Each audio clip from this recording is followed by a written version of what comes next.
Sabe, quando a gente pensa em química, pode parecer algo super complexo. Mas no fundo, é como se fosse um grande livro de receitas.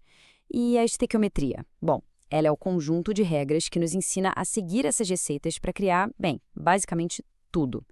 Bora decifrar esse livro juntos. A grande pergunta que guia tudo é essa: como é possível saber exatamente o que vai sair de uma reação química antes mesmo dela acontecer? Não, não é adivinhação. É ciência pura. E a estequiometria é a ferramenta que nos dá essa capacidade de previsão. Então, o nosso objetivo aqui é exatamente esse: desvendar as regras desse livro de receitas. Entender como cada ingrediente químico se combina, em que proporção, para formar o prato final, que é o nosso produto.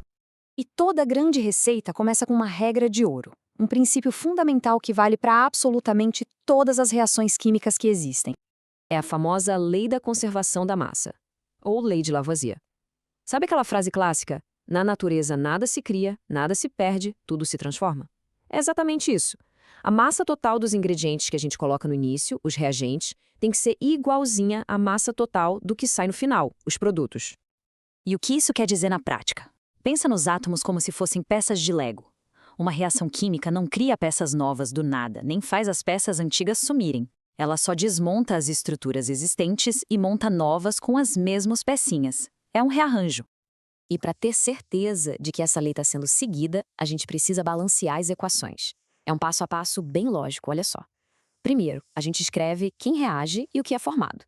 Depois, conta quantos átomos de cada tipo tem de cada lado. Aí a gente usa números na frente das fórmulas, os coeficientes, para igualar essa contagem.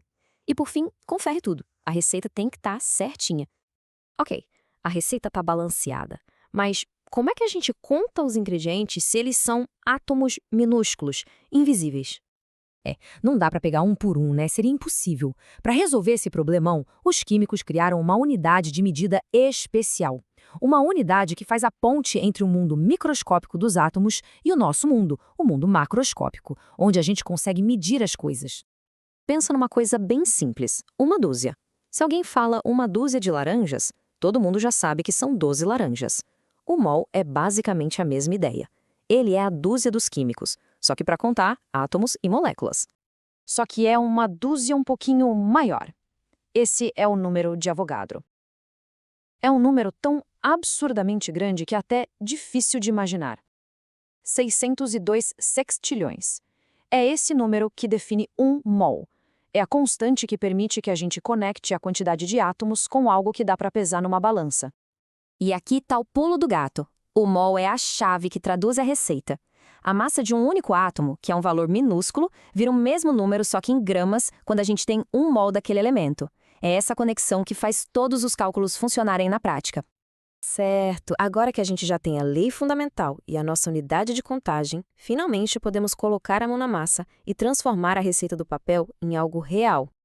Lembra daqueles números que usamos para balancear a equação, os coeficientes? Eles não estão ali de enfeite, eles são a parte mais importante da receita, porque eles nos dão a proporção exata, em mols, de como tudo reage e se forma. Olha só o exemplo clássico da formação da água. A receita nos diz: 2 mols de gás hidrogênio reagem com 1 mol de gás oxigênio para produzir 2 mols de água. Como a gente sabe a massa de cada mol, podemos traduzir isso para gramas. 4 gramas de hidrogênio com 32 de oxigênio dão exatamente 36 gramas de água. É uma proporção fixa, previsível. E é essa capacidade de cálculo que faz da química uma ciência de precisão. É isso que permite a fabricação de tudo que a gente vê, desde um simples remédio até os chips de computador mais avançados. Mas vamos combinar. Na vida real, na prática, as receitas nem sempre saem perfeitas. Quase sempre um dos ingredientes vai acabar antes do resto. Pensa na tecnologia de um airbag de carro. Ele precisa inflar numa fração de segundo, com o volume de gás exato para proteger uma pessoa. Se tiver gás de menos, não protege. Se tiver gás demais, pode machucar. Como eles conseguem essa precisão? A resposta, mais uma vez, é a estequiometria. É uma reação química perfeitamente calculada e controlada. Os engenheiros usam um ingrediente específico para controlar tintim por tintim a quantidade de gás que vai ser produzida. A reação usa um composto chamado azida de sódio. O objetivo é gerar gás nitrogênio, que é o que infla a bolsa. A equação, a nossa receita, mostra a proporção. Para cada 2 mols de azida, se formam 3 mols de gás. Com base nisso, os engenheiros calculam a massa exata de azida de sódio necessária. Nem 1 grama a mais, nem a menos. E esse ingrediente-chave, que é consumido por completo e define o fim da reação, é o que a gente chama de reagente limitante. É ele que diz o máximo de produto que pode ser formado. Quando ele acaba, a festa acaba. E para a gente fechar esse raciocínio, tem mais um detalhe do mundo real. Uma coisa é o cálculo no papel, outra coisa é o resultado prático. O que a gente calcula com a estequiometria, imaginando uma reação 100% perfeita, é o rendimento teórico. Mas, na prática, no laboratório, o que a gente obtém de verdade é o rendimento real, e ele quase sempre é um pouco menor, por causa de pequenas perdas no processo ou reações que não acontecem como esperado. A gente mede a eficiência disso com um rendimento percentual. Por exemplo, se a receita no papel prometia 100 gramas de produto, mas na prática saíram 85 gramas, o rendimento foi de 85%. E pode ter certeza que para qualquer indústria, otimizar esse número é uma busca constante. No fim das contas, a estequiometria é muito mais que só cálculo. É a ferramenta que nos dá o poder de projetar e construir o nosso mundo molécula por molécula, desde novos medicamentos até materiais mais sustentáveis. A questão que fica no ar é: qual será a próxima grande receita que a humanidade vai criar?